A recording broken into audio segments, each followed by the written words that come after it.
can I openly say that the Atlanta Hawks are the scariest team in the East, okay? Maybe in the entire playoffs, I believe it's the Utah Jazz. But right now, for this video, I really think the Hawks, if it's a Hawks Jazz finals, that would be insane. Just the amount of firepower the Hawks have is unrivaled. And you could type in the comments, what about the Brooklyn Nets? Look, the Brooklyn Nets have three guys, and then outside of that, it's just Joe Harris. I don't believe in anybody else on that roster being as capable of shooting as this Atlanta Hawk team. Okay? If you just look at the team, Bogdanovich can hit threes. Trae Young can hit the threes. John Collins can hit the threes. Danilo Gallinari can hit the threes. Lou Williams can hit the threes. Tony Snell can hit the threes. Solomon Hill can hit the threes. Okay? Obviously Solomon Hill didn't play, but if that's six guys right there. Tony Snell, Lou Williams, Danilo Gallinari, Kevin Huerter, John Collins, Trae Young, and Bogdanovich. Okay? That's absurd, the amount of shooting. They had five guys tonight in double digits.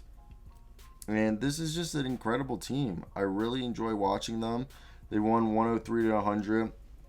And this was a team that, on any given night, they shot 30% from three, but they still hit more three-pointers than the Sixers. And they shot 36% from the field and still beat the 76ers, who shot 43% from the field and 39% from three. Okay, they had less rebounds, but more offensive rebounds. And I always talk about this. If you have more rebounds, you demoralize your opponent. And if you have more offensive rebounds, you have more second chance opportunities to get more points on the board. And that's what they did, 12-8. And they had more assists, one more, 24 to 23.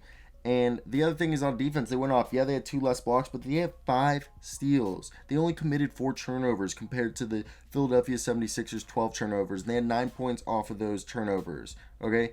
And the Hawks they had 36 points from 3 and 40 points in the paint. All right? That's just truly incredible how efficient they were getting it basically either inside or outside on the Sixers. And Trae Young is awesome, manning it up, playing through that shoulder injury. Bogdanovich took 13 three-pointers, hit 4 of them. That's awesome. Had 12 points right there. Kevin Huerter's phenomenal himself. Nate McMillan is a great coach that needs to be re-signed. I really do believe that. Lou Williams is phenomenal off the bench. I really do enjoy watching him off the bench, and he's really fun. And he's a guy who can get you a steal occasionally, but he's a guy who in 14 minutes will get you like 10 points. Maybe even 12, 13 points. Tonight he had 9. He hit a three-pointer and hit a few jumpers. Okay, he was awesome. Hit some free throws. And it was awesome. Danilo Gallinari, who they moved to the bench to run Collins, Trae Young, Bogdanovich, and Kevin Huerter, was awesome.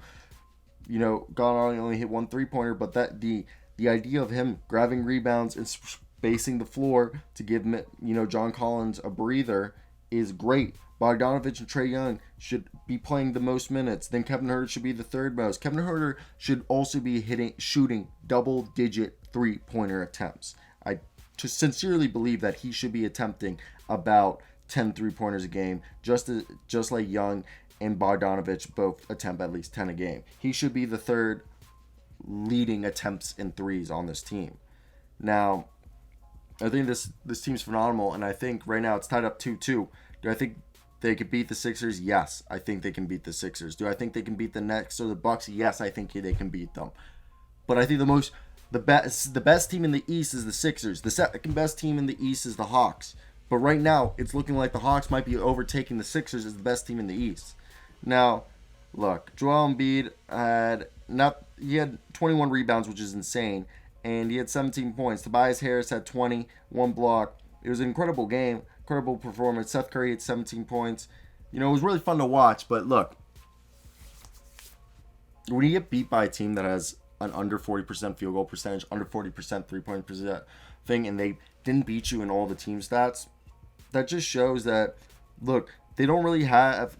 The team can be streaky off the bench. Okay, Dwight Howard does his thing. He's fine for the most part. Tyrese Maxey sometimes has a good game, sometimes doesn't. Matisse Thybulle, same thing, but he's a great defender. Shake Milton and George Hill sometimes go off, and then sometimes they don't. So it's kind of frustrating, but basically This is going to go to game 7, and it's a toss-up who's going to win it. But that's it for me, guys. I hope you guys did enjoy this video. Let me hear your comments down below. Peace out.